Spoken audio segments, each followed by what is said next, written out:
Jackson was a smart, gentle, and respectful boy. Life was very hard for him when he was small. He suffered a lot even when he started working hard to survive. Jackson had many brothers and one sister. He believed that a rich man is not born rich, but becomes rich through hard work. Jackson believed that with effort, anyone can be called a wealthy man. Jackson had a master named Uwabukonye who taught him business.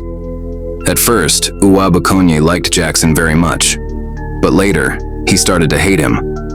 Why Uwabukonye began to hate Jackson will surprise you. Jackson came from a family where everyone was struggling to succeed.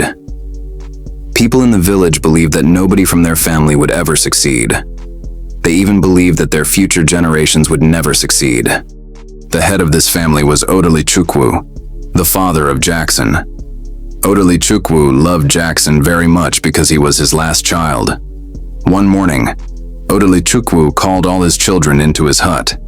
He said, "Children, people of this village killed my father, Nwachizoro, because he had many pieces of land.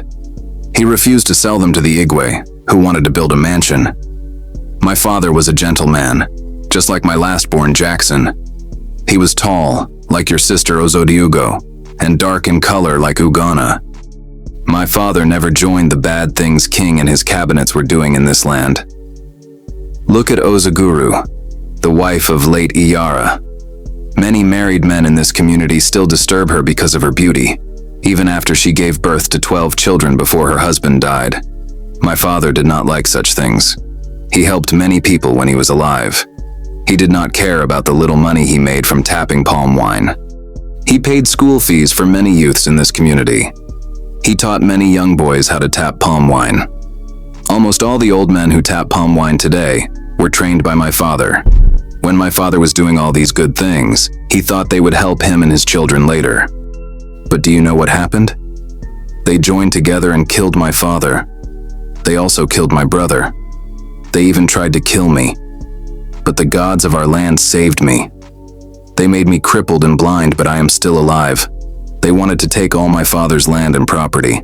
But the gods of our land fought for us.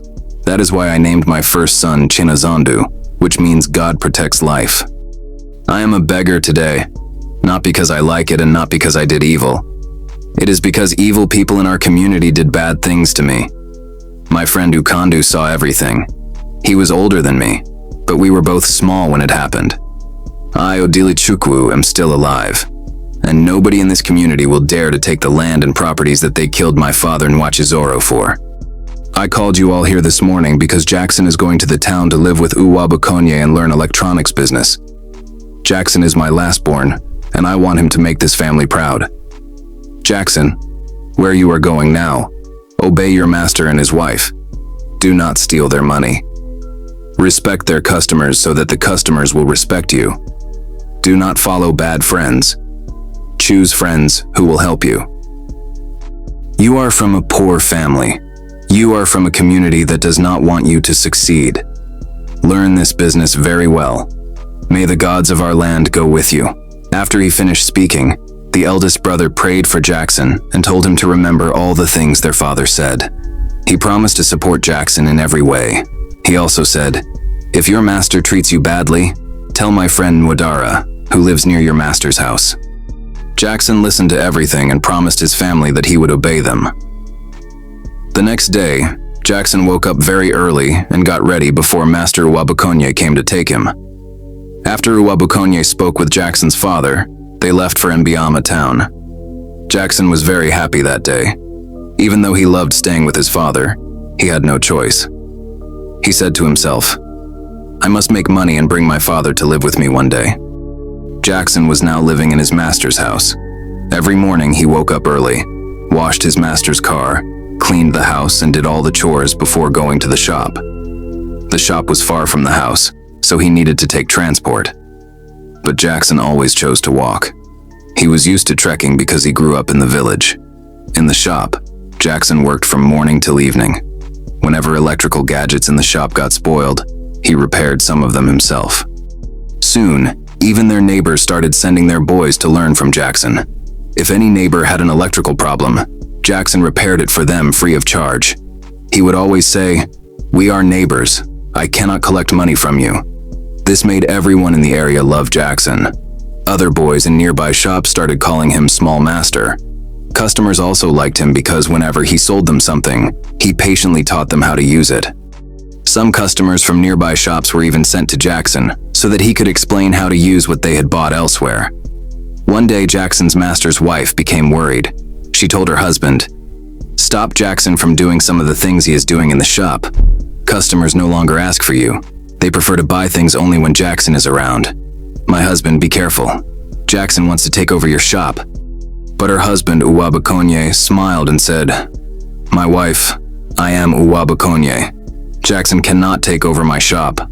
Why are you saying this? You know that Jackson is a good boy. He is only following the advice his family gave him before coming here. Since Jackson came into this house, he has made life easier for us. He does all the housework and shop work without complaining. He knows how to handle customers well. From today, I will stay more in the shop to support him. But I will never have a bad thought against Jackson." His wife, Adaugo, frowned and said, "Well, I am your wife. If you like, listen to me. If you don't like, forget what I said." The next day, Jackson woke up even earlier than before. He washed his master's car, washed their clothes, cleaned the house, and still got to the shop before his master and wife even woke up. Uwabukonye was very surprised. His wife was speechless. Uwabukonye just looked at her, waiting for her to say something. Finally, Adaugo said quietly, "This boy is truly a good boy." That day, Adaugo cooked very delicious food for her husband and for Jackson. Later, when she got to the shop to give Jackson his food, she found many customers there. Jackson was so busy that he didn't even notice her at first. When he finally saw her, he quickly asked the customers to give space so she could enter the shop. That day, Jackson and Adaugo worked very hard until the shop closed. They were both very tired by the time they got home. Jackson had been so busy that he did not eat his food until they reached home. Uwabukonye was very happy and told Jackson, "Next time, make sure you eat before going to the shop. You work too hard to stay hungry." The next day, early in the morning, Uwabukonye, his wife Adaugo, and Jackson all went to the shop together. They were very busy the whole day, but their neighbors were not happy. Ever since Jackson came to work with Uwabukonye, the neighbors had stopped selling well. Customers only came to their shops when Uwabukonye's shop had run out of goods. Out of jealousy, the neighbors teamed up against them. One day, they pushed Uwabukonye and Jackson out of the shop and accused them of selling stolen electrical gadgets. Jackson cried bitterly and said to his master, "Master, we will not leave this business. We must look for another shop in another line. Everybody knows our goods are the best. We are not thieves." Uwabukonye was moved by Jackson's courage. He hugged him and said, "You are right, my son." But after many days of searching, Uwabukonye could not find a shop. The ones he found were too expensive. One day, he visited his friend to share his pain and look for advice. As he was talking to his friend, Jackson came running and said, "Master, your wife is at the hospital. The doctor said they need you there quickly." Without saying goodbye, Uwabukonye ran to the hospital. When he got there, the doctor told him, "Your wife is in labor. She needs blood to have the strength to deliver the baby." Uwabukonye quickly bought 3 pints of blood. Soon, his wife gave birth to a bouncing baby boy. Uwabukonye was very happy, but his wife was unconscious. A few minutes later, the doctor said she needed more blood. Uwabukonye bought more without thinking twice. Every 2 or 3 days, the doctors kept asking for blood, and Uwabukonye kept buying. This went on for 2 months until all his savings and borrowed money were gone. His wife was still between life and death. At last, Uwabukonye made a hard decision. He sold his land and house to save his wife's life. Jackson watched everything silently. He was heartbroken. Since they had no shop anymore, he started visiting the neighbors' shops, hoping to repair gadgets for customers and make small money. One day, a man came to buy a big freezer from one of the neighbors' shops. A few days later, he came back, angry, saying the freezer could not even cool water. Jackson was there. He checked the freezer and said nothing was wrong with it. They turned it on, and after 53 minutes, the water became cold. The man went home satisfied. But after a few days, he came back again, still complaining. This time, the shop owners refused to attend to him. Angry, the man decided to buy another freezer from a different shop. One afternoon, as Jackson was eating in a restaurant, he saw the man driving past. Jackson quickly left his food, ran out and chased him. The man didn't hear him, so Jackson took a bike to catch up with the man's car. When he stopped the man and explained, he followed him home to check the freezer. Jackson discovered that the problem was with the wire connection, not the freezer itself. He bought a new wire, fixed it, and the freezer started working perfectly. The man was very happy. He paid Jackson a large sum of money for his work and said, "You are very talented. You should have your own shop." Jackson told the man everything, how he was still serving, how the neighbors conspired against them, and how they lost the shop. The man felt pity for Jackson and promised to help him and his master. Jackson ran home happily to share the news.